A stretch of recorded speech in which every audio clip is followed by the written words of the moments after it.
কি কৈ আছে কুৱেশ্যনটোৱে a shopkeeper sells an article ₹9 sell কৰি আছে মানে কি হ'ব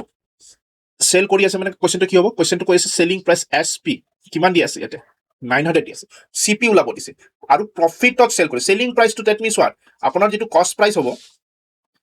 তাৰ লগত প্ৰফিট যদি হৈ আছে তাৰমানে 10% প্ৰফিটটো কিহৰ হ'ব এই কষ্ট প্ৰাইচৰে প্ৰফিট হ'ব তো চিপিটোক যদি মই এক্স মানি লওঁ 10% মানে কি হ'ব 1/10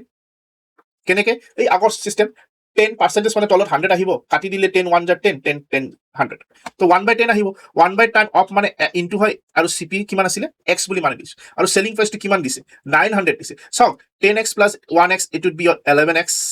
বাই তলত 10 আৰু এইটো 900 এতিয়া যদি এইটোক আপুনি সলভ কৰিবলৈ যায় 900 into 10 divided by 11 equals to x এতিয়া ইয়াক আপুনি সলভ কৰক